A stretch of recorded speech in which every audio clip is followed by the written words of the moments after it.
Sadarnya di umur 26 ketemu Tuhan Yesus, di situ ketemu Iya. Tuhan. Kristen mah Kristen turunan dari lahir. Heeh. Kristen turunan kan Kristen yang makin hari makin naik turun kan. Iya, Jadi iya. Kristen turunan, cuman Heeh. umur 26 Kristen lahir baru. Di situ makanya saya bilang keutuhan hanya didapat di dalam Tuhan. Kita baca ayat, dengar ayat, keluarnya jangan cuman ayat. Dengar ayat, baca ayat, keluarnya harus karakter alias perubahan hidup. Iya. Iya harus perubahan hidup dong, karena kan Christ likeness ya, mirip Yesus gitu. Iya. Bukan jadi baca Alkitab, bukan jadi sering ke gereja, bukan berhenti tapi di situ. Tetapi ada karakter baru yang terekspresikan keutuhan lah, bukan hanya sekedar intelektual, tetapi karakter ya. Karakternya harus berubah, less of me, more of Jesus. Nah, itunya happen lah.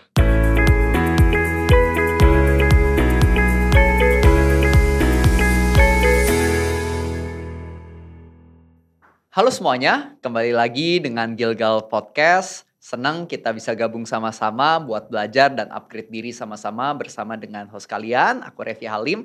Dan hari ini tentunya kita kedatangan narasumber yang luar biasa yang akan berkati kita semua. Maka itu cari posisi yang nyaman dan ambil catatan kamu, pasti kita akan belajar banyak hari ini. Nah, narasumber kita yang kali ini merupakan seorang trainer dan seorang coach yang luar biasa sekali. Beliau sudah mengajar ke banyak organisasi, institusi, perusahaan-perusahaan. Beliau merupakan seorang leadership coach dan juga karakter coach, salah satu yang terbaik menurut aku pribadi di Indonesia. Mari kita sambut Coach Fernando Conan. Halo Coach Conan, apa kabar? Luar biasa baik, Bro Revi. Wow, seger kayak biasa selalu ya. Seger, semangat always. Wow, always ya. Seneng banget Coach, beneran menurut aku tadi jujur banget, menurut aku salah satu motivator kesukaan aku di Indo. Oke, thank you beneran. buat komplimennya. Wow. Dan aku sebenarnya udah banyak ya dengar kayak pengajaran coach, baik di sosmed maupun langsung kan udah ikut juga beberapa seminar coach ya. Nah aku benar-benar tertarik banget sama latar belakangnya kan untuk jadi seorang motivator bukan perjalanan yang mudah ya. Benar. Kira-kira apakah dari dulu memang sudah semangat suka motivasi orang kayak sekarang Coach? Enggak sih, kalau awalnya ya makanya orang ngelihat enaknya lupa pasti ada eneknya gitu ya. Orang lihat enak dia, padahal ada eneknya ya yang mungkin nggak semua orang berkesempatan mendengar gitu ya. Apa sih kisah-kisah enek dari para motivator orang-orang atau orang-orang sukses lainnya gitu ya.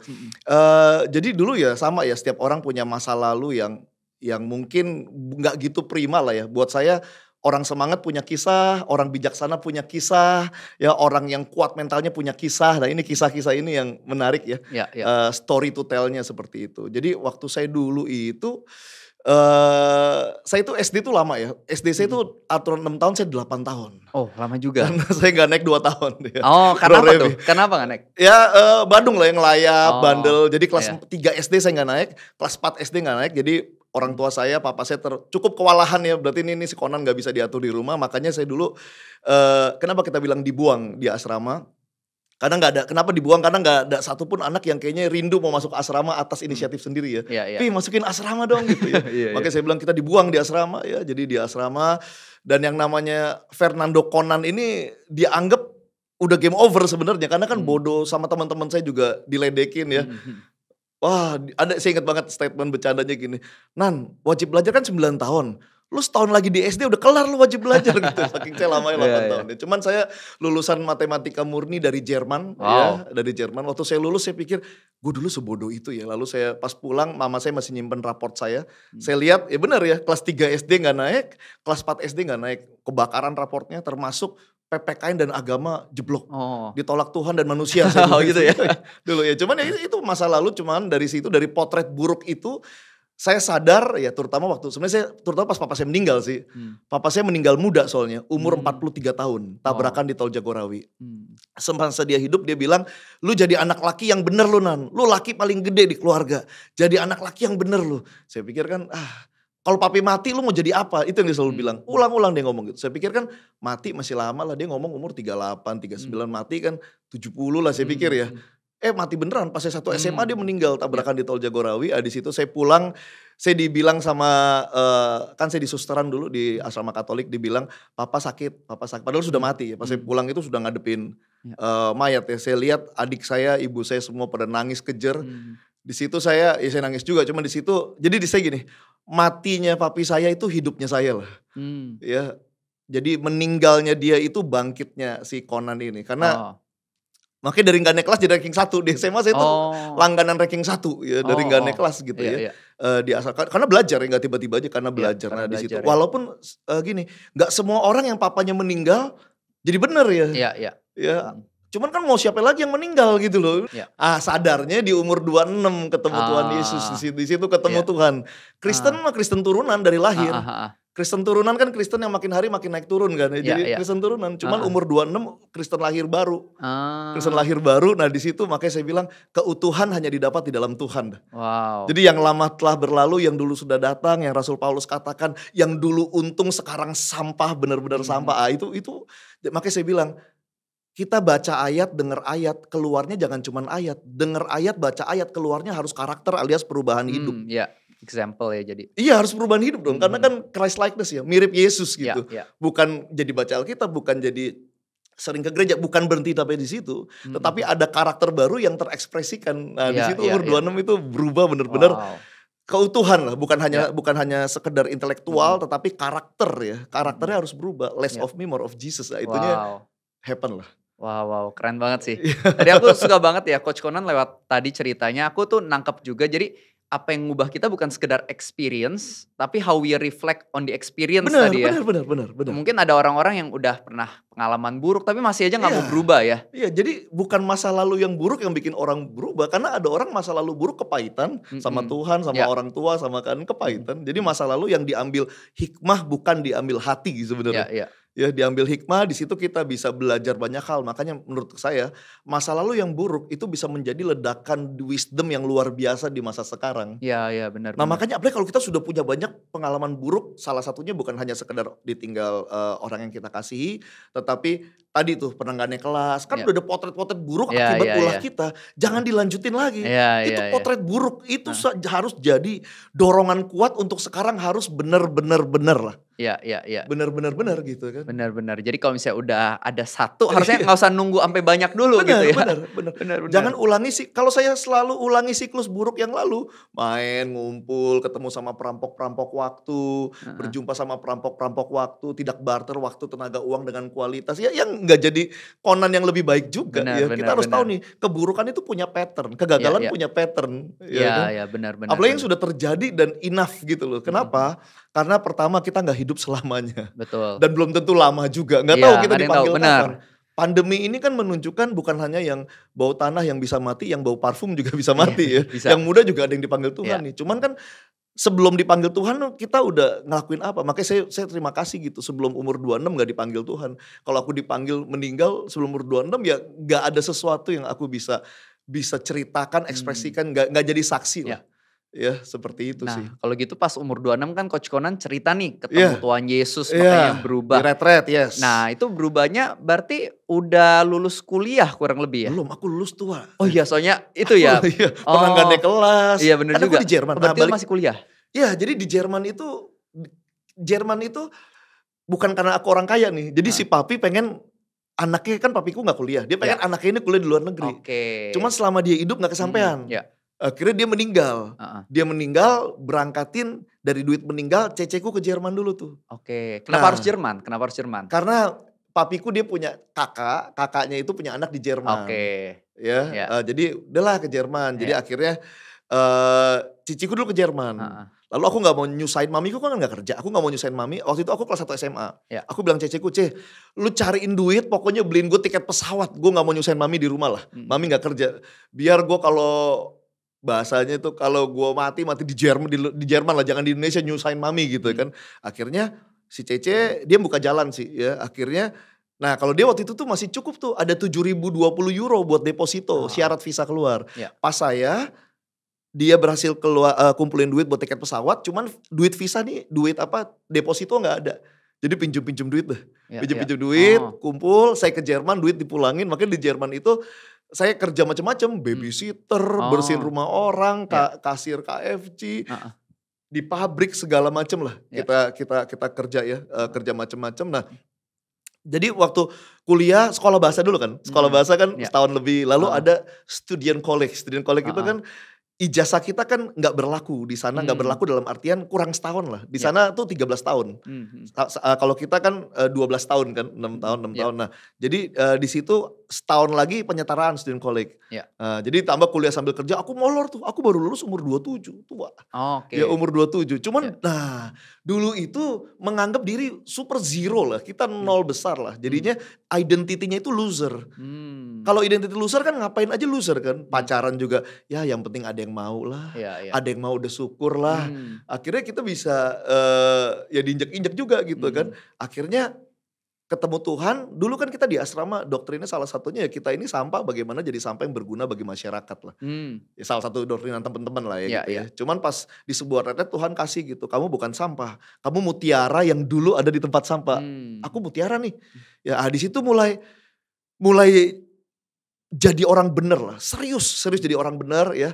Kalau dulu ya sebelum identitinya pulih gitu, minder gitu. Gile gue umur 26, S1 juga belum. Si A umur 24 udah S1, si B umur 23 udah ambil S3. Ya, cuman ketika kita bener di dalam Tuhan ya, be the best version of you in Christ gitu ya. Di situnya berubah, di situ dia akan dipakai Tuhan dengan S1-nya. Dia akan dipakai Tuhan dengan S2-nya. Orang itu akan dipakai Tuhan dengan doktoralnya. Conan akan dipakai Tuhan dengan apa yang ada pada saya di situ kan. Nah, di situ bukan menjadi merasa jago, bukan, merasa berharga nih. Merasa berharga di situ. Nah, di situ mulai tuh ya menata kehidupan. Menata, karena gak otomatis jadi otomatis jadi bagus semua, enggak, kita tata nih. Ulangan tetap susah, dosen tetap killer, kita tetap baca mungkin masih nggak langsung ngerti, masih sama. Cuman ada Tuhan ya yang kita sadari di dalam diri kita yang mengalirkan segitu besar kekuatan sebenarnya untuk jadi orang disiplin, jadi orang yang always happy, sukacita, semangat di situ tuh. Wow, keren banget sih. Jadi lewat kisah Coach Conan yang bisa aku petik juga, semuanya dimulai dari mindset ya sebenarnya ya. Ketika mindsetnya mulai berubah, sadar dirinya bukan loser tapi berharga. Di situ perubahan mulai terjadi. Tapi yang aku suka dari Coach Conan tadi, berharganya tuh bukan karena merasa kita yang hebat, tapi karena kita ini punya Tuhan yang hebat dalam hidup kita ya. Bukan apa yang saya punya plus apa kata orang, bukan apa yang diri saya plus apa kata orang, bukan pencapaian saya plus apa kata orang, karena saya belum mencapai apa-apa, belum punya apa-apa, nggak keren juga gitu. Tetapi keunikan saya plus apa kata firman Tuhan. Nah itu tuh yang membuat saya, makanya di situ saya dimulai dari sadar saya berharga, sadar saya berharga. Cuman saya nggak berhenti sampai di sana. Setelah sadar saya berharga, saya naik level 2. Mulai jadi berharga buat orang. Jadi berharga buat orang. Saya mulai jadi orang yang punya kontribusi. Jadi orang yang bisa diandalkan. Orang percaya yang bisa dipercaya. Gak semua orang percaya bisa dipercaya. Orang percaya yang bisa dipercaya. Jadi awalnya merasa berharga. Yang kedua jadi berharga buat orang. Nah yang ketiga deh saya kejar. Buat orang jadi berharga. Buat orang jadi berharga. Nah di situ mulai kita secara aktif memberikan impact ke hidup orang-orang nih. Seperti itu. Itu sih ya. Tapi dimulai dari sadar diriku berharga nih. Saya gak lagi ngadu ganteng-gantengan sama orang. Gak lagi ngadu kaya-kayaan sama orang. Jadi saya emas dan perak, makanya aku suka banget itu. Emas dan perak saya gak ada, tapi I have Jesus lah. I have everything gitu loh.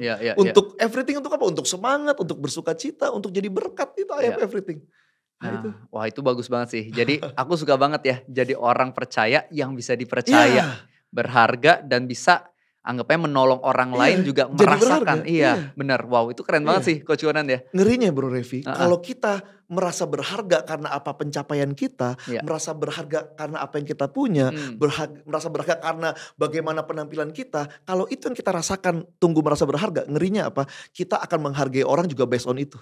Kita menghargai orang karena apa yang dia punya, karena apa yang kita ukurkan, kita ukurkan ke orang. Ini yang mengerikan. Makanya jadi gak bisa unconditional kayak yang Tuhan mau ya. Inside out ini kan, pakai mindset yang didasarkan dari firman Tuhan. Maka yang saya dapat ini, our spiritual journey will impact our life journey. Wow.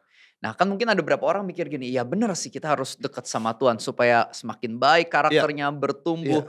Tapi apakah berarti orang itu cuman perlu baca firman atau berdoa doang dan dia akan jadi orang yang berkualitas? Atau sebenarnya selain doa, selain baca firman gereja, sebenarnya ada hal-hal lain juga yang mereka perlu lakukan supaya lebih maksimal nih dalam memberkati orang di sekitar?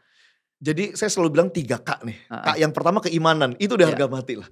Keimanan, iman itu mengandalkan Tuhan, iman amin aman percaya kepada Tuhan gitu ya. Mengerti kehendak Tuhan, iman lah. Maka enak sebenarnya kalau orang udah secara fondasi imannya udah kuat tuh enak sebenarnya, harusnya dia gak minder. Harusnya dia semangat tanpa batas, harusnya dia sukacita tanpa syarat harusnya ya. Keimanan, cuman keimanan yang di atas keimanan aku bilang karakter. Maksudnya bukan di atas keimanan, maksudnya iman tuh fondasinya. Cuman ingat karakternya, jangan sampai kita penting juga ini gitu ya. Cuman tahu firman, makanya aku bilang keluarnya bukan cuman denger ayat, baca ayat, keluarnya bukan cuman ayat, keluarnya karakter. Harus ada karakter yang berbeda dong. Bukan karena ini ngomongnya sekarang rohani, bukan hanya omongan, tetapi ada karakter yang different. Apa yang menarik sih dari orang Kristen yang tiap minggu ke gereja, tiap minggu pelayanan? Yang menarik mereka yang pelayanan ke gereja tiap minggu, karakternya berubah, benar-benar berubah. Orang notice. Kan dibilang biarlah terangmu bercahaya dan perbuatan baikmu dilihat orang. Nah, perbuatan baik ini kan bukan cuma sekedar donasi. Perbuatan baik kan termasuk karakter yang buruk menjadi baik. Mungkin muka kurang cakep, cuman karakter harus cakep kan. Iya benar. Mungkin muka boleh biasa aja, cuman karakter harus luar biasa dong sebagai anak Tuhan nih. Jadi inget ini, pertama itu keimanan. Nah mulai betulkan karakter-karakter. Nah karakter kita kan harus punya ini ya, harus punya dievaluasi lah. Ya. Siapa yang evaluasi kita? Pertama keimanan, firman Tuhan. Firman Tuhan kaca kan, ya cermin kan. Cuman inget nih, kaca penting, cuman ada yang penting juga, ngaca itu penting. Kalau nggak punya kaca nggak ngaca sama aja gitu ya. Benar. Harus ngaca nih firman Tuhan. Yang kedua, evaluasi dari mana? Diri sendiri. Ada gak sih karakterku yang harus aku stop? Yang harus aku tingkatkan. Yang ketiga dari orang-orang dekat. Karakter itu orang-orang dekat tuh kerasa sebenarnya. Masalahnya karakter itu tidak permanen. Karakter itu bukan hanya bisa berubah, tapi bisa berubah-ubah. Makanya harus kita periksa. Karakter kita harus kita periksa. Karena 10 tahun udah jadi suami baik, tahun ke-11 tergantung pergaulan. Iya benar. Gaul sama siapa ya kan. Tergantung apa yang masuk di kepala kita akhir-akhir ini gitu ya. Nah itu jadi karakter. Yang ketiga ini kompetensi, keterampilan. Keimanan, karakter, kompetensi atau keterampilan. Kebayang gak orang imannya bagus, karakternya bagus. Pas pandemi nih, kan trainer kena nih. Ya, kita gak bisa ngumpulin orang, kita belum tahu ada Zoom. Iman gak diragukan, tetap percaya ya. Fokus ke Tuhan punya rencana bukan ke bencana gitu kan. Iman udah tetap kuat, percaya. Karakter bagus, attitude rajin. Ya, tetap ramah. Cuman kompetensi Zoom saya nggak latih tuh. Ya, saya cuman percaya sama karakternya bagus. Cuman saya nggak buka wawasan tentang Zoom gitu kan. Saya nggak relevan. Iya benar. Harus relevan kan. Ya, harus relevan. Sama lah iman waktu ke Jerman. Imannya kuat, percaya Tuhan pasti bikin sukses. Karakternya bagus. Cuman saya nggak belajar bahasa Jerman. Iya. Bagaimana ya kan. Saya selalu bilang iman tidak mengkorting usaha. Iman, karena kita beriman segitunya kita semangat belajar bahasa Jerman. Karena kita percaya Tuhan menyertai semangat kita. Tuhan bikin kita semangat untuk kita mampu mastering bahasa Jerman nih. Jangan jadi pemalas rohani nih. After praying do nothing gitu loh. Cuman praying, cuman do nothing. Nah kompetensi karakter itu gak otomatis orang itu kompeten. Karakter itu orang baik lah, orang rajin. Berapa banyak orang rajin, cuman tetap dia malas belajar public speaking. Cuman rajin sih dalam hal-hal, cuman masalah upgrade kompetensi. Aduh, aku introvert, aku nggak bisa ya kan. Jadi kompetensi ini sesuatu yang harus beda ya. Karakter bisa kita bikin sekejap. Contoh, nggak ramah jadi ramah. Ramah bisa, cuman lu tahan gak nih? Ya, mempertahankan karakter ramah kalau belum jadi itu benar-benar jadi sebuah karakter sejati kita. Cuman kalau kompetensi kita nggak bisa pura-pura pinter. Pura-pura product knowledge bisa pura-pura jago main gitar bagaimana? Pura-pura either you bisa or nggak bisa. Barter sama waktu, tenaga, uang. Untuk kita punya kompetensi yang expert lah, pro lah, bagus lah. Nah buat saya tadi tuh keimanan, kebayang gak orang keimanan bagus, karakter bagus, relevannya kurang karena kompetensinya kan gak tiba-tiba. Ya bisa Tuhan bikin tiba-tiba, cuman saya lihat Tuhan itu God of process gitu, dia senang kita itu berproses. Kenapa Tuhan pengen kita berproses? Karena semua orang berproses, biar kita bisa memotivasi orang melewati proses hidupnya. Kalau kita dikasih sama Tuhan instan, bisa. Tuhan makan maha bisa. Ya. Conan dikasih instan. Gimana Conan membuat orang yang lagi berproses? Ya. Aku aja instan, gitu kan. Wow. Tuhan izinkan kita berproses supaya kita bisa mementoring orang menjadi garam dan terang, ya, memotivasi orang di tengah prosesnya mereka juga. Ya, wow, that's good sih. Jadi aku bisa perumpamain kayak kita nabur benih ya, Coach Conan ya. Kita nabur benih, Tuhan berkati benih yang kita tabur supaya berakar, bertumbuh, berbuah. Benar. Kalau benihnya aja nggak pernah ditabur, gimana Tuhan mau berkati bikin segala sesuatu berkembang dan bisa jadi buah buat orang lain gitu ya. Ketika nabur jangan kabur. Benar. Ketika ada tantangan hancur lebur. Wah, luar biasa di quotes-nya, mantep banget ya. Iya, benar. Nabur jangan kabur. Nanti ada tantangan, ada ujian, hancur lebur, nggak mateng kok pas nabur. Benar. Makanya kita harus terus setia ya. Dalam iman ke Tuhan, kita setia, lakukan yang terbaik, kembangin karakter, kembangin kompetensi. 3K ya. Keren banget. Hati rendah hati, otak diisi loh. Benar. Hati rendah hati, cuman otak diisi. Benar. God of process, dia akan sertai proses kita. Benar. Kan? Jadi harus lengkap dua-duanya ya. Iya, 3. Iya, betul loh atas ya, betul. Kalau misalnya cuma salah satu ya bisa-bisa jadi nggak maksimal ketika hidup ya. Kebayang nggak kompetensi kita bagus, karakter kita bagus, cuman keimanan jelek. Keimanan jelek, kita akan di kondisi-kondisi yang kita nggak bisa tebak, kita bisa hancur karena nggak ada pegangan. Iya. Kita nggak Tuhan-Tuhanan kok. Iya. Benar. Karakternya oke, lalu kompetensinya oke, cuman keimanannya nggak ada. Tinggal aja tunggu waktu. Kita nggak sekuat itu kok. Benar.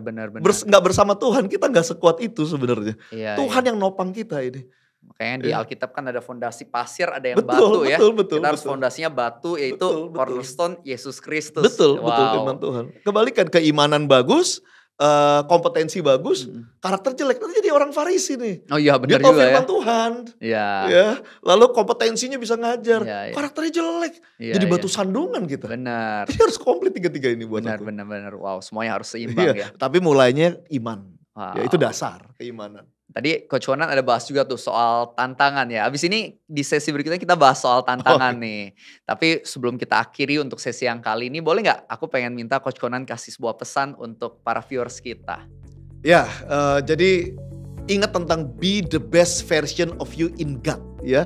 Be the best version, jangan sekedar be a better you ya, tapi be the best version of you in God. Kenapa in God? Karena kita butuh Tuhan untuk menjadi diri kita yang terbaik ya, yang terbaik.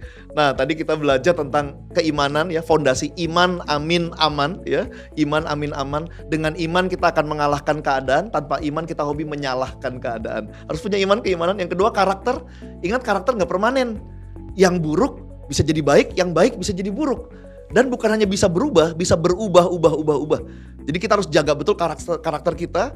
Firman Tuhan sebagai cermin ya, untuk mengoreksi teman-teman sekeliling kita, orang-orang dekat sama diri kita sendiri. Harus periksa betul, menata ulang karakter kita ya. Yang ketiga itu kompetensi. Nah, ini harus senantiasa upgrade diri. Barter waktu, tenaga, uang sama hal-hal yang positif, salah satunya kompetensi. Jadi make sure apapun yang kita kerjakan kita pro and expert biar lebih lagi jadi berkat.